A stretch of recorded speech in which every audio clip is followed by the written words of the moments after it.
ভারতে আগ্রাসনের বিষয়ে সবাই সোচ্চার থাকবো ইনশাআল্লাহ। এটা সরকারের পক্ষ থেকেই বলা হয়েছে। বাংলাদেশে সবাই এই বিষয়ে একজোট একমত। এটা আমরা আছি, এটা জানান দেওয়া এটা প্রয়োজন। আজকে তারা বাংলাদেশের সাথে বিরোধিতা কেন শুরু করেছে? আমরা বাংলাদেশি এই জন্য না, বরং বাংলাদেশের সংখ্যাগরিষ্ঠ মুসলমান। বাংলাদেশের সংখ্যাগরিষ্ঠ মুসলমান। এতদিন তারা সংখ্যালঘু কাঠ খেলেছে, সংখ্যালঘু এটা দিয়া দিয়া বিভিন্ন ভাবে মুসলমানদেরকে হয়রানি করার চেষ্টা করেছে। আমি গত সপ্তাহে আপনাদেরকে বলেছি, ইসকন নতুন করে বাংলাদেশে এসেছে এমন না, ইসকন তো আগেও ছিল, এখনো আছে। তবে আগে কেন তারা মাঠে ময়দানে পাগলের মতো নামে নাই? তার কারণ এমন কিছু প্রভুর ছায়ায় তারা কাজ করতে পেরেছে, তারা মাঠে নামার দরকার হয় নাই। পিছনে থেকে মুসলমানদের মধ্যে যতটা বা যত ভাবে ফেতনা করার দরকার সব তারা করতে পেরেছে। কিন্তু যখন তাদের প্রভুরা লেজ গুটিয়ে বাংলাদেশ থেকে পালিয়ে গিয়েছে, এখন এরা পাগল পাড়া হয়ে গেছে, বাধ্য হয়ে মাঠে ময়দানে নেমে গেছে। তাদের একটা চিন্ময় দাস, উগ্র সন্ত্রাস আমাদের বাংলাদেশের পতাকাকে অবমাননা করেছে, যার কারণে তাকে গ্রেফতার করা হয়েছে। এটাকে কেন্দ্র করেই শুরু হলো যা যা হওয়ার সবকিছু। আমি বলি, এখনো যদি বাঙালিরা সোচ্চার না হন, সোচ্চার হওয়ার সময় আর আসবে না। আপনি যদি মনে করেন বাঙালি জাতি হওয়ার কারণে তারা আমাদের সাথে বিরোধিতা করছে, এটা ভুল হবে। বাংলাদেশে সংখ্যাগরিষ্ঠ মুসলমান, এই দেশে মুসলমান কর্তৃত্ব করুক, এই দেশে আল্লাহ আল্লাহ রাসূলের আইন বাস্তবায়ন হয়ে যায়, এটা ভারত কোনোদিন মানতে পারে না। যার কারণে ভারত আজকে এই ধরনের চক্রান্ত ষড়যন্ত্র আরম্ভ করেছে। তাদের সাথে আমাদের আচরণ কি হবে, ধরন কি হবে, সেটা আমি কোরআন হাদিস আলোকে আপনাদেরকে একটু বুঝাবো। গত সপ্তাহে বলেছিল আল্লাহ তাআলা সূরা মাইদার 51 নম্বর আয়াতের মধ্যে বলেছেন, ইয়া আইয়ুহাল্লাযীনা আমানু লা তাত্তাখিযুল ইয়াহুদা ওয়ান নাসারা আউলিয়া বা'দুহুম আউলিয়াউ বা'দ ومن يتولهم منكم فإنه منهم إن الله لا يهدي القوم الظالمين الله يا أيها الذين آمنوا إيماندارরা لا تتخذوا اليهود والنصارى أولياء তোমরা ইহুদি নাসারা যারা তাদেরকে নিজেদের অন্তরঙ্গ বন্ধু বানাবে না, অন্তরঙ্গ বন্ধু বানাবে না। মাসআলা ভালো করে বুঝে নেন। একটা দেশের মধ্যে যেমনি ভাবে মুসলমান বসবাস করবে, বিজাতীয়ও বসবাস করবে, তাদের সাথে কি মুসলমানরা মিলেমিশে চলবে না? অবশ্যই তাদের সাথে মিলেমিশে চলবে। শরীয়ত বলে সম্পর্ক রাখার তিনটা স্তর হয়। একটার নাম হলো মুওয়ালাত, আরেকটার নাম হলো মুওয়াখাত, আরেকটার নাম হলো মুওয়াসাত। প্রথম দুই সম্পর্ক কোন ঈমানদার কোন বেঈমানের সাথে করতে পারে না। 3 নম্বর সম্পর্কটা বেঈমানের সাথেও করতে পারে। মুওয়ালাত মানে হলো তাদেরকে অন্তরঙ্গ বন্ধু বানানো, অন্তরঙ্গ বন্ধু বানানো। আল্লাহ বলে ঈমানদার কোনদিন কোন বেঈমানকে তুমি অন্তরঙ্গ বন্ধু বানাবা না। মুওয়াখাত মানে হলো ভাই ভাই সম্পর্ক সৃষ্টি করা। হাদিসের মধ্যে আল্লাহ নবী বলেন, আল মুসলিমু আখুল মুসলিম, এক মুসলমান আরেক মুসলমানের ভাই, মুসলমানে মুসলমানের ভ্রাতৃত্বের বন্ধন হতে পারে, কিন্তু কোন মুসলিম কোন বেঈমান কোনদিন ভ্রাতৃত্বের বন্ধন হতে পারে না। আল্লাহ বলে এই দুই সম্পর্ক তৈরি করবা না। একটা হলো মুওয়ালাত, অন্তরঙ্গ বন্ধু বানানো। অন্তরঙ্গ বন্ধুর মানে বুঝেন, তার সুখে আমি সুখী, তার দুঃখে আমি দুঃখী, এটাকে বলে অন্তরঙ্গ বন্ধু হওয়া। সাথে সাথে আমার সুখ দুঃখটাকেও তার কাছে শেয়ার করা, আমার ভালো মন্দের বিষয়ে একজন বিজাতির সাথে পরামর্শ করা। আল্লাহ বলে সাবধান, এমন বন্ধু জীবনেও বানায় না। তুমি মনে করো সে তোমার জন্য উপকারী না, আমি আল্লাহ ভিন্ন কিছু বলি। সূরা আলে ইমরানের 118 নম্বর আয়াতের মধ্যে আল্লাহ বলেন, ইয়া আইয়ুহাল্লাযীনা আমানু লা তাত্তাখিযু বিতানাতান মিন দুনিকুম লা ইয়ালুনাকুম খাবালা وَدُّوا مَا عَنِتُّمْ قَدْ بَدَتِ الْبَغْضَاءُ مِنْ أَفْوَاهِهِمْ وَمَا تُخْفِي صُدُورُهُمْ أَكْبَرُ قَدْ بَيَّنَّا لَكُمُ الْآيَاتِ إِن كُنتُمْ تَعْقِلُونَ আল্লাহ বলে, হে ঈমানদাররা, লা তাত্তাখিযু বিতানাতান মিন দুনিকুম, তোমরা মুমিন ছাড়া, মুসলিম ছাড়া কাউকে তোমরা তোমাদের একেবারে গোপন ভেদের বন্ধু বানাবা না, অন্তরঙ্গ বন্ধু বানাবা না, যার কাছে তুমি তোমার গোপন কথাগুলো বলবা, তোমার বিশেষ বিশেষ বিষয়গুলো তার কাছে শেয়ার করবা, তার কাছ থেকে তুমি তোমার গোপন বিষয়গুলোর সিদ্ধান্ত নিবা, পরামর্শ নিবা, এমন বন্ধু কোনোদিন কোনো বেঈমানকে তোমরা বানাবা না। লা ইয়ালুনাকুম খাবালা, মনে রাখবা এরা সব সময় তোমাদের মধ্যে দাঙ্গা বানাইতে চায়, এরা সব সময় তোমাদের মধ্যে বিশৃঙ্খলা সৃষ্টি করতে চায়। قد بدت البغضاء من أفواههم, তাদের মুখ দিয়ে বের হয়ে গেছে তারা মুসলমানদেরকে পছন্দ করে না, তারা মুসলমানদেরকে ভালোবাসে না, এটা তো তাদের জবান দিয়ে বের হয়ে গেছে। আল্লাহ বলে, তোমরা তো মুখেরটা শুনছো, অন্তরেরটা দেখো না। আমি আল্লাহ খুব ভালো করে জানি মুখ দিয়ে তাদের হিংস্রতা যতটুকু প্রকাশ পায়, তাদের অন্তরের জঘন্যতা, হিংস্রতা তার চাইতে আরো 1000 গুণে বেশি। মুখ দিয়ে যেটা প্রকাশ পায় সেটা অল্প, ভিতরে যেটা আছে সেটা আরো বেশি জঘন্য, আরো বেশি মারাত্মক। আমি তো দেখি আমরা বলা হয়ে যাবে একেবারে বর্তমানে যে অবস্থা চলছে এটার জন্য আয়াতটা নাযিল করছে। এখন তো তাদের মুখ দিয়ে বিভিন্ন রকমের শত্রুতার কথা, বিভিন্ন রকমের দুশ্মনীর কথা, বিদ্বেষের কথা প্রকাশ পাচ্ছে না পাচ্ছে না? আল্লাহ বলে, এটা তো সামান্য দেখতেছো, ভিতরে যেটা তারা লুকিয়ে রাখছে সেটা আমি জানি, সেটা তোমরা জানো না, সেটা আরো বেশি ভয়াবহ, আরো মারাত্মক। তোমরা যদি মনে করো তাদের বিষয়ে নমনীয় পথে যাবা, তারা তোমাদের বিষয়ে নমনীয় পথে আসবে না। তোমরা যত নরম হবা তারা আরো তত বেশি গরম। তোমরা তাদের বিষয়ে যত দুর্বলতা প্রকাশ করবা, তারা তোমাদের বিষয়ে ততই বেশি ক্ষমতার প্রকাশ করতে থাকবে। এজন্য মনে রাখতে হবে, ঈমানদার আরেক ঈমানদারের কাছে নিজেকে ছোট বানায়। এখানে আমি দুর্বল, কেন? আমার ঈমানদার ভাই। কিন্তু মুশরিক, বেঈমান, কাফের এদের সাথে ছোট হওয়ার কোনো পদ্ধতি নেই। অন্তরঙ্গ বন্ধু তাদেরকে বানানো যাবে না। তবে মুওয়াসাত, 3 নম্বর আরেকটা সম্পর্ক, সেটা এক সমাজের মধ্যে বিভিন্ন ধরনের লোক বসবাস করবে। তো বসবাসের ক্ষেত্রে সবার সাথে সৌহার্দ্যপূর্ণ আচরণ, হাসি খুশি ব্যবহার, সুন্দর আচরণ, উত্তম আচরণ, এটা করবে, এটা ঠিক রাখবে। কিন্তু অন্তরে তাদের ভালোবাসা কখনো ঢুকাইতে পারবে না। এই 3 নম্বর সম্পর্ক এটা পরিপূর্ণ ঠিক আছে, কোনো সমস্যা নেই। তাদের সাথে অন্তরঙ্গতার সম্পর্ক সৃষ্টি করবা, তাদের সাথে সৌহার্দ্যপূর্ণ আচরণ করবা, ভালো আচরণ করো। এই জন্য কোন এক বড়কে জিজ্ঞেস করা হয়েছিল ইসলাম কিভাবে প্রচার লাভ করেছে। উনি বলেছেন, বিভিন্ন দেশে ইসলাম ঢুকেছে তরবারির জোরে, জিহাদ হওয়ার মাধ্যমে বিভিন্ন জায়গায় ইসলাম প্রবেশ করেছে। ইরাক মুসলিম ছিল না, ইরান মুসলিম ছিল না, পারস্য মুসলিম ছিল না, রোম মুসলিম ছিল না। জিহাদ হয়েছে, মুসলিম সেখানে ইসলাম ঢুকেছে। কিন্তু জিহাদের দ্বারা, মারামারি আর তরবারির দ্বারা ইসলাম প্রচার প্রসার লাভ করে নাই। ইসলাম প্রচার প্রসার লাভ করেছে মুসলমানদের সুন্দর আচার আচরণের বরকতে। যেই দেশে মুসলমান রাজ্য প্রদান হয়ে গেছে, সেই দেশে কাফের আছে, বেঈমান আছে, সব আছে। সবার সাথে আচরণটা ভিন্ন রকমের মহব্বতের আচরণ চলছে। এক বিজাতি পরীক্ষা করেছে মুসলমানরা কেন আজকে এভাবে। এক সাহাবাদের 2 জন চলে গেছে, সম্ভবত ইরাক বা হিন্দুস্তানের ঘটনায় ভুলে গেছে। আয়েশা ব্যবসা শুরু করেছে, ওই এলাকায় মুসলমান সংখ্যা কম। একটা পর্যায়ে দেখা গেল নামাজের সময় যখন হয় তো তারা দোকান বন্ধ করে চলে যায়।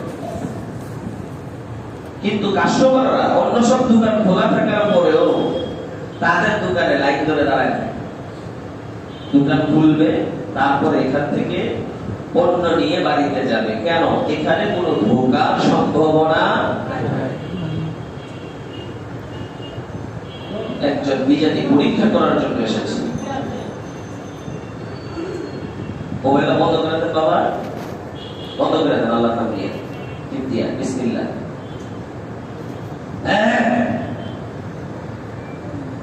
তো পরীক্ষা করবে মুসলমানরা কিভাবে এইভাবে বিস্তার লাভ করছে, সব মানুষ কেন ইসলামের ছায়া তলে আসে।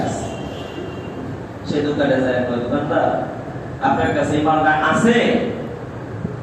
বলতেছে ভাই পাশের দোকানে যান, ওখান থেকে নিয়ে আসে। তো পাশের দোকানে গেছে, গিয়ে ক্রয় করে দিয়েছে। এই লোকটাকে এসে জিজ্ঞেস করলো আপনার দোকানে কি মাল এটা নাই? সে বলছে হ্যাঁ আমার দোকানে তো মাল এটা আছে, তবে আমি দেখলাম সকাল থেকে আল্লাহ পাকের মেহেরবানি আমার এই পরিমাণ ব্যবসা হয়েছে, আজকে চলার জন্য যতটুকু প্রয়োজন আমার প্রয়োজন পুরো হয়ে গেছে। কিন্তু আমার পাশের ভাইয়ের দোকানে দেখলাম কাস্টমার মোটেও নাই, তার এখনো পর্যন্ত ব্যবস্থা হয়নি। তো চিন্তা করলাম আমার তো ব্যবস্থা হয়ে গেছে, আগে তারও ব্যবস্থা হোক, তারপরে আমি আমার কাস্টমার নিব। আমার দোকানে থাকার পরেও আমি বিক্রি করলাম না, শুধু এই আচরণের বরকতে ওই কাফের কালিমা পড়ে মুসলমান।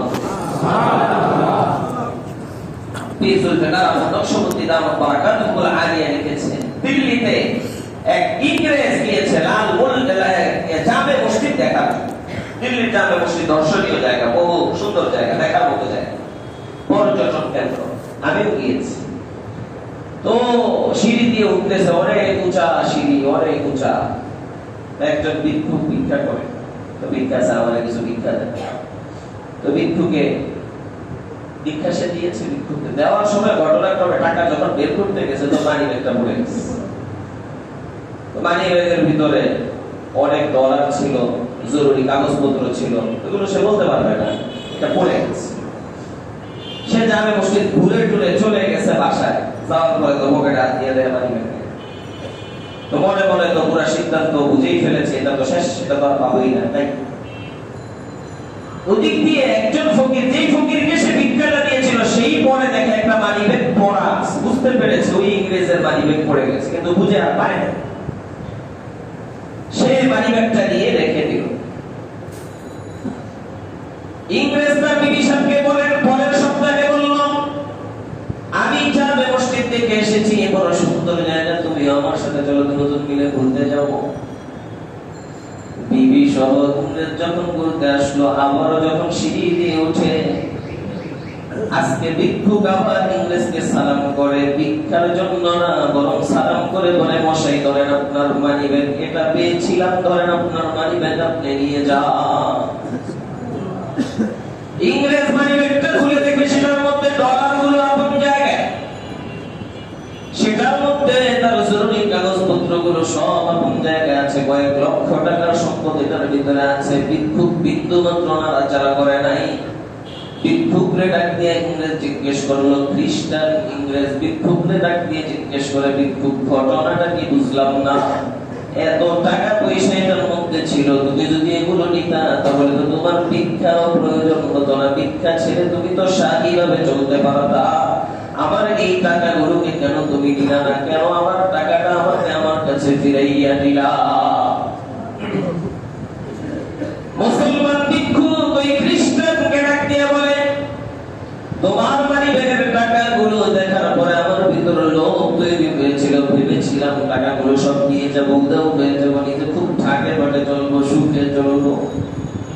কিন্তু যখন আমার মনের মধ্যে এই কথাটা আসলো, তুমি খ্রিস্টান, তুমি হযরত ঈসা আলাইহিস সালামকে মানো, তোমার দাবি, আমি মুসলমান, আমি আমার নবী মুহাম্মদুর রাসূলুল্লাহ সাল্লাল্লাহু আলাইহি ওয়াসাল্লামকে মানি। আমি মনে মনে চিন্তা করলাম, তুমিও একদিন মরে যাবা, আমিও একদিন মরে যাব, হাসরের মাঠে তুমি তো তোমার নবীর পিছনে দাঁড়াবা, আমি তো আমার নবীর পিছনে দাঁড়াবো। আল্লাহর নবী ঈসা যদি আমার নবী মুহাম্মদরে ডাক দিয়ে বলে, মুহাম্মদ তোমার উম্মত আমার উম্মতের মানিব্যাগ চুরি করেছে, তারা টাকা পয়সাগুলো আত্মসাৎ করে নিয়ে গেছে, তখন আমার নবী মুহাম্মদ অসম্মান হবে, বেইজ্জত হবে। এই কথাটা মনে করে সেখান থেকে একটা টাকাও আমি নাড়াচাড়া করি না। এটা ছিল মুসলমানের আদর্শ, মুসলমানের বৈশিষ্ট্য। আল্লাহ তাআলা বলেন, ঢুকবে তো ইসলাম তরবারির জোরে, কিন্তু প্রচার প্রসার লাভ করবে আখলাকের জোরে। আমার নবীকে আল্লাহ কোরআনে সার্টিফিকেট দেয়, সূরা নূর 2-3 নম্বর আয়াত, নুনুল কালামি ওয়া মা ইয়াসতুরুন মা আনতা বিনি'মাতি রাব্বিকা বিমাজনুন। আল্লাহ নবীর সান্ত্বনা দেয়, নবী চিন্তা করবেন না, ওই কাফের মুশরিক বেঈমানের আপনাকে কষ্ট দেওয়ার জন্য মাঝে মাঝে পাগল বলে, মাঝে মাঝে মিথ্যাবাদী বলে, মাঝে মাঝে কবি বলে, আরো কত কিছু বলে। ও নবী, আপনি চিন্তা করবেন না, মা আনতা বিনি'মাতি রাব্বিকা বিমাজনুন। আপনার রবের দয়ায় আপনি পাগল না, আপনি ভালো মানুষ। বরং আমি আল্লাহ আপনার বিষয়ে একটা সার্টিফিকেট দেই, ইন্নাকা লাআলা খুলুকিন আযীম। আপনি খুলুকে আযীমের উপর আছেন, খুলুকে আযীমের উপর আছেন। এর মানে আপনার চাইতে উত্তম চরিত্রবান, ভালো আচরণকারী জগতে আর কেউ হতে পারে না। মুসলমান বেঈমানের সাথে আচরণ ভালো করো। আল্লাহ এখানে নবীর কয় খুলুকে আযীম। কাকে বলে খুলুকে আযীম? একটু সংক্ষেপে বলে দেই। খুলুক মানে আখলাক, যেটাকে আমরা বাংলায় আখলাক ব্যবহার করি, তার আখলাকটা অনেক ভালো। তারপর আখলাক মানে বুঝি আচরণ, হাসি খুশি আচরণ, হাস্যোজ্জ্বল কথাবার্তা, মানুষের সাথে খুব নমনীয় আচরণ, সুন্দর ব্যবহার, তো মানুষ বলে তার আখলাকটা ভালো। এটার আরবিতে বহুবচন হলো খুলুক। খুলুক, এই খুলুক 3 প্রকার হয়: খুলুকে হাসান, খুলুকে কারীম, খুলুকে আযীম। খুলুকে হাসান কি? খুলুকে হাসান হলো আপনাকে কেউ ক্ষতি করেছে, শরীয়ত বলে আপনি তার প্রতিশোধ দিতে পারেন, তবে যতটুকু ক্ষতি করেছে ততটুকুই আপনি তার ক্ষতি করতে পারবেন, এর চাইতে বেশি ক্ষতি তার আপনি করতে পারবেন। একজন জুলুম করে আপনাকে একটা থাপ্পড় মেরেছে, কারে বলছে? তার থাপ্পড়ের লিমিট বোঝানোর জন্য বলছি, মনে করেন ছিল 40, তো আপনার তারে 40 ডিগ্রিতে 40 লিমিট ঠিক রেখে একটা থাপ্পড় মারতে পারবেন, শরীয়ত বলে এটা পারবেন, সমস্যা নেই। সে যেহেতু এতটুকু অন্যায় করেছে, জাযাউ সাইয়্যাতিন সাইয়্যাতুম মিসলুহা, যতটুকু অন্যায় সে করবে ততটুকুর প্রতিশোধ তুমি নিতে পারবা, এর চাইতে বেশি নিতে পারবা না। সে যদি 40 ডিগ্রিতে একটা থাপ্পড় মারে, আপনি তাহলে 40 ডিগ্রির মধ্যেই মারতে হবে। যদি আপনি মনে করেন আমি তারে 80 ডিগ্রিতে মারবো, এটা জুলুম। এটা একেবারে শরীয়তের নিম্নমানের আচরণ। আমাদের যতটুকু ক্ষতি করছে আমি ততটুকু করবো, ততটুকু প্রতিশোধ তার থেকে আমি নিব, ততটুকু, এর চাইতে বেশি না। আমাদের বাংলা ভাষায় একটা কথা আছে, আমরা ইটের জবাব পাথর দিয়ে দিই। ইটের জবাব কি দিয়ে দেই? এটা শরীয়তের কোনো আখলাকের মধ্যে পড়ে না। ইটের জবাব পাথর দিয়ে দেওয়া কোনোভাবেই শরীয়ত বলবে না। ইটের জবাব ইট দিয়ে দিতে হবে।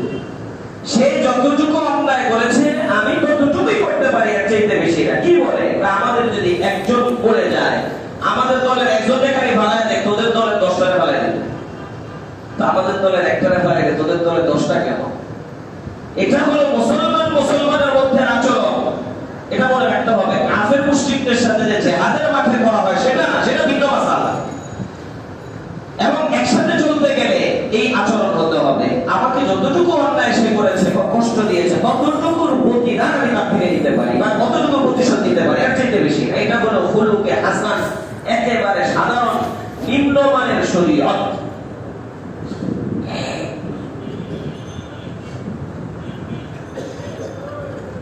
এটা হযরত মূসা আলাইহিস সালামের জামানায় ছিল।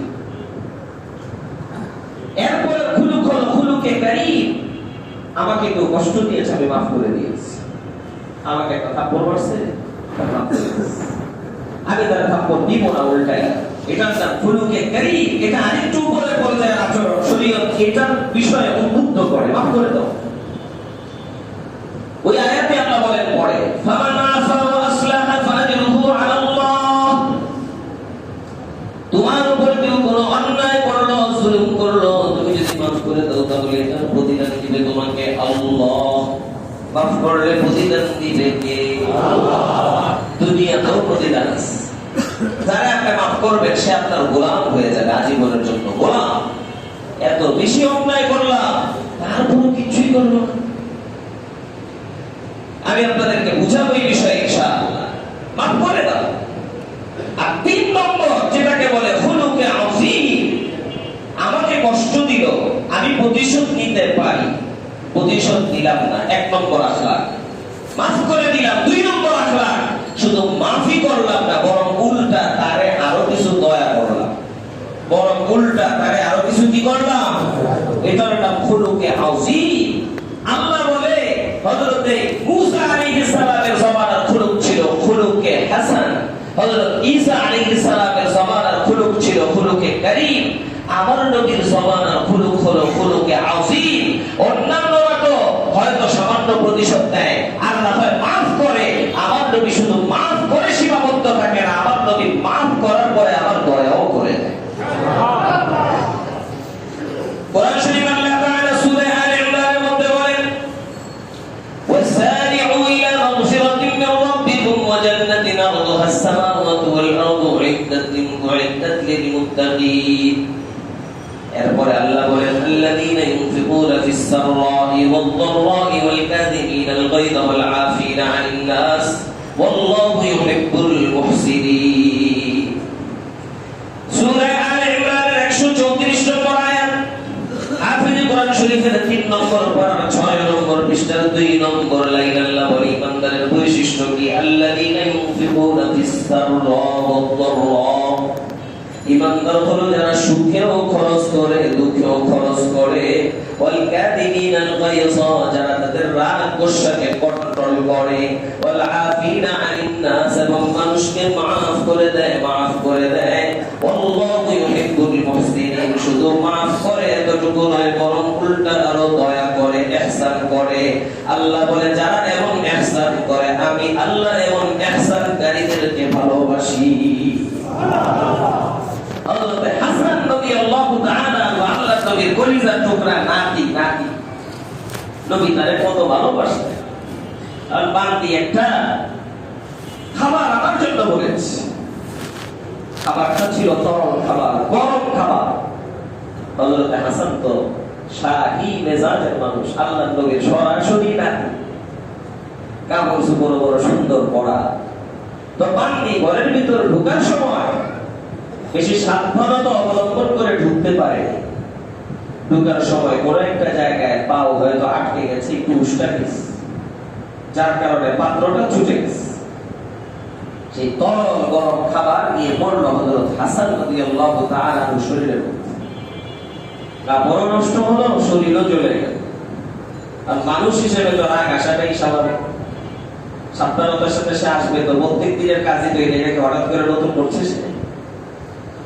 হযরত হাসান যখন রাগ হয়ে গেলেন, ওই সময় বান্দিরাও গোলামরা ওই পর্যায়ে ছিল, যদিও গোলাম বান্দি, কিন্তু শরীয়তের বিশাল জ্ঞান তাদের ভিতর ছিল। মুনিবের রাগ দেখে রাগ খামাবে কেমনে, খামানোর জন্য কাকুতি বিনতি শুরু করে নেয়। হুজুর ভুলে গেছে, মাফ করে দেন না।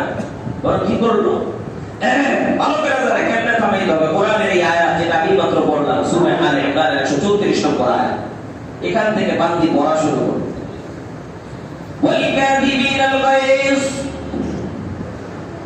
যারা ইমানদার তাদের বৈশিষ্ট্য হলো তারা রাগ কন্ট্রোল করে, রাগ কন্ট্রোল করে।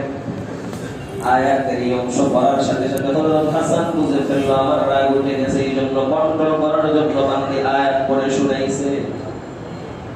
হযরত হাসানের রাগ দূর হয়ে গেল, চেহারার মধ্যে হাসির একটা ভাব ফুটে উঠল। বান্দি এবার দ্বিতীয় অংশ পড়ে, শুধু রাগ কন্ট্রোল করলে চলবে না, মুখে হাসি ফুটলে চলবে না, আমাকে মাফ করে দিতে হবে, অন্যায় হয়ে গেছে। ইমানদারের বৈশিষ্ট্য, ইমানদার মাফ করে দেয়, মাফ করে দেয়। হযরত হাসান সাথে সাথে বলল, যা তোরে মাফ করে দিলাম, তোর অন্যায়টাকে আমি ক্ষমা করে দিলাম। বান্দি বড় চালু, বান্দি এখনো পর্যন্ত থামে না। বান্দি বলে, আল্লাহু ইউহিব্বুল মুহসিনিন, শুধু মাফ করলে চলবে না, আল্লাহ দয়াকারীকে ভালোবাসে, ইহসানকারীকে ভালোবাসে। আপনি আমাকে কিছু দয়াও করেন, দয়াও করেন। হযরত হাসান হাসি দিয়ে বলল, ঠিক আছে, যা তোরে আজীবনের জন্য আমি মুক্ত করে দিলাম। কেমনে ধরছে মুনিবরে টাইট কইরা, কর্মটা ভালো, আর নিজেই যা উদ্ধার করার কইরা নিল।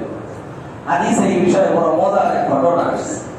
এক সাহাবী রমজানে দিনের বেলা বিবির সাথে সহবাস করা নিষেধ, হারাম।